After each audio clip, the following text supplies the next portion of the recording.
नमस्कार मित्रों, ज्योतिष रहस्य चैनल में आप सभी का स्वागत है।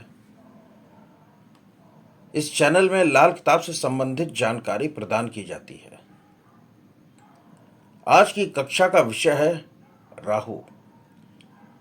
इस कक्षा में हम देखेंगे कि राहु प्रधान वाला व्यक्ति होता कैसा है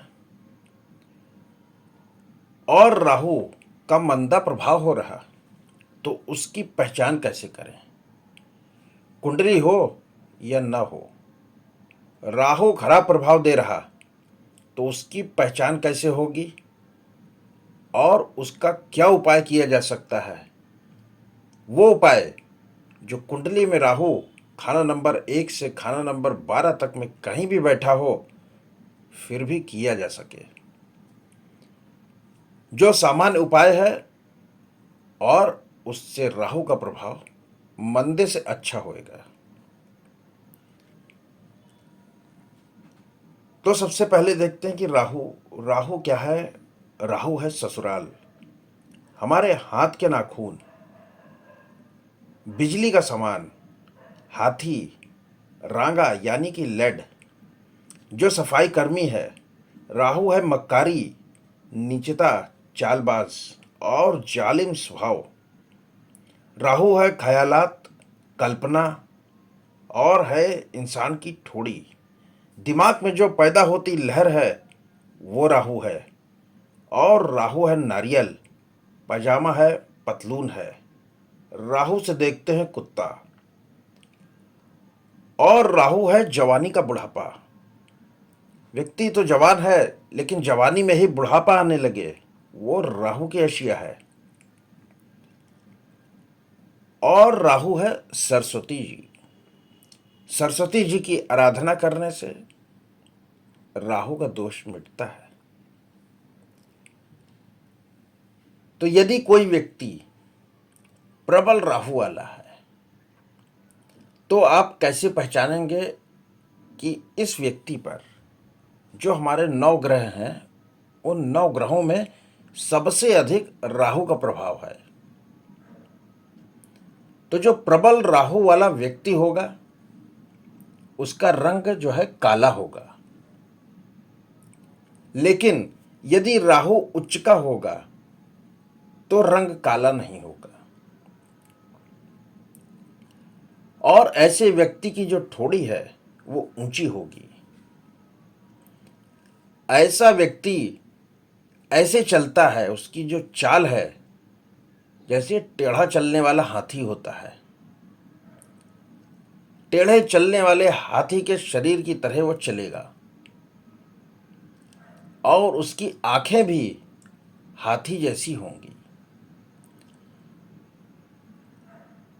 वो व्यक्ति नशे का शिकार हो गया होगा, कोई नशा करता होगा और अपने दिमाग की शक्ति सदैव शरारत के लिए यूज करता होगा। ऐसा व्यक्ति, राहु प्रबल वाला व्यक्ति अधिक खाने वाला होता है, खाना अधिक खाता है लेकिन चटोरा नहीं होता। चटोरा यानी कि चाट पकौड़ी खाने वाला इतना नहीं होता है। जो भी खाएगा लेकिन खाएगा ज्यादा पर चटोरा ना होगा। ऐसा व्यक्ति चीजों को एकत्रित करने का शौकीन होता है। कुछ लोग आप देखते होंगे कि कुछ भी चीज है तो उसको घर में रख लेते हैं। कबाड़ ही है, कहते हैं कभी तो काम आएगी, और ऐसा कर करके घर में कबाड़ इकट्ठा करते जाते हैं। तो ऐसा व्यक्ति जो कबाड़ इकट्ठा कर रहा, घर में एकत्रित कर रहा, जिसमें संग्रह करने की इच्छा है, वो व्यक्ति कभी धार्मिक नहीं हो सकता। और धार्मिक व्यक्ति होता है कौन? गुरु प्रबल वाला व्यक्ति होता है धार्मिक, और राहु है उसका उल्टा। तो जिस व्यक्ति में संग्रह करने की इच्छा है वो कभी भी धार्मिक नहीं हो सकता। क्यों? क्योंकि उसमें राहु के गुण हैं। और धार्मिक होने के लिए बृहस्पति के गुण को प्रबल करना पड़ता है। और ऐसा व्यक्ति संग्रह तो करता ही करता है। बिल्ली की भांति मकान से बहुत प्यार करता है। उसको मकान से प्यार होगा, उसके 10 घर बन जाएं ऐसी इच्छा होगी। रह रहा एक में ही, एक कमरे में, लेकिन घर बढ़ जाए ऐसी इच्छा होगी। तो ये गुण जिस व्यक्ति में होते हैं वो राहु प्रधान वाला व्यक्ति कहलाता है। अब यदि राहु खराब हो रहा है तो कैसे पहचानेंगे? कुंडली वाले की जवानी में बुढ़ापा दिखने लगे, कि उम्र तो ना हुई पर बाल सफेद होने लगे।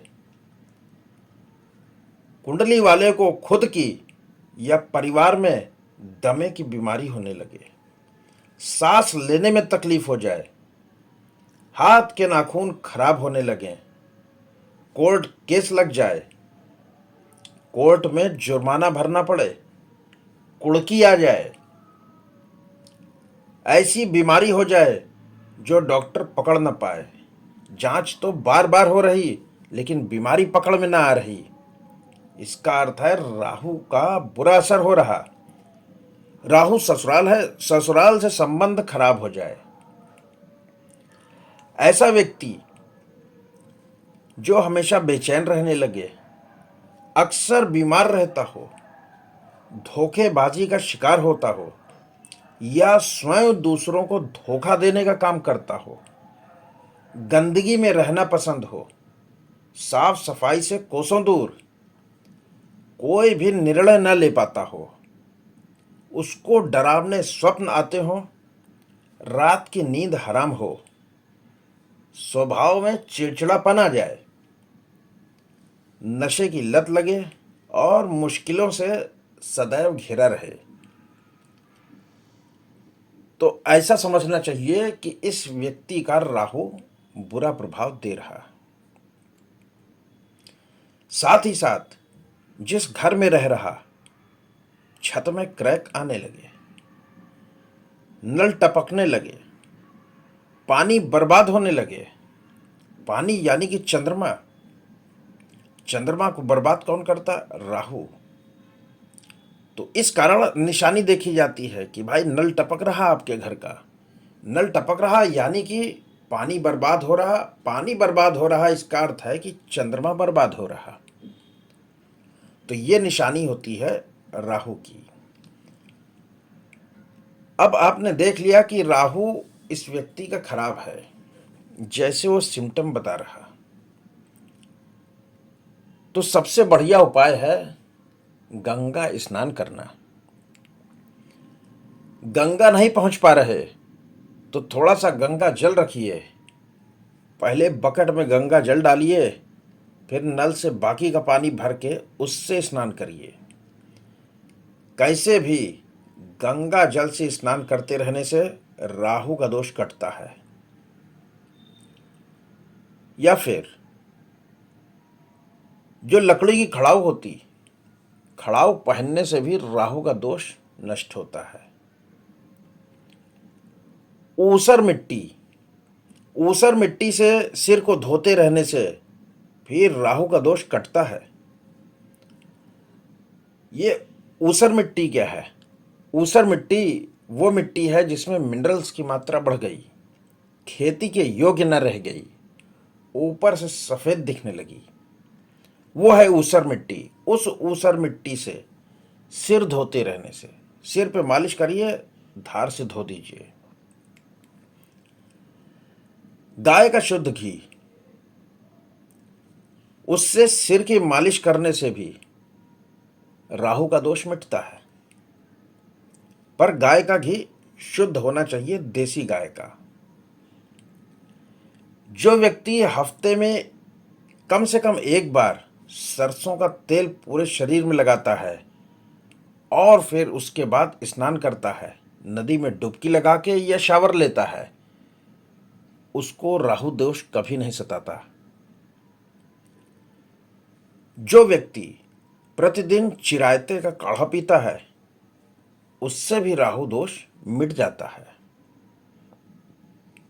या चिरायता ना मिले तो जो अशोक का पेड़ है या नीम का पेड़ है, उसकी छाल लीजिए, उसका काढ़ा पीजिए, उससे भी राहु दोष मिटता है। या फिर जो व्यक्ति बबूल के पत्तों का सेवन कर सकता है, उस व्यक्ति को जो बबूल के पत्तों का सेवन रोज कर रहा, उसको भी राहु नहीं सताता है।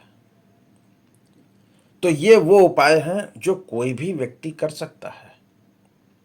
सिम्टम मिल रहे कि खराब राहु के, तो आप ये उपाय इनमें से जो पसंद आए, जो अच्छा लगे, जिसमें आपको आसानी हो, वो उपाय एक करते रहिए, जिसके कारण आपका राहु धीरे धीरे ठीक हो जाएगा। तो बाद में इसी प्रकार हर ग्रह का, कि किस ग्रह का प्रधान व्यक्ति कैसा होता है, और यदि वो ग्रह खराब है तो क्या सिम्टम मिलेंगे, और इसका कौन सा उपाय जो किया जा सकता है बगैर कुंडली देखे, कोई भी कर सकता है, इसकी जानकारी प्रदान की जाएगी। तब तक के लिए आज्ञा। धन्यवाद।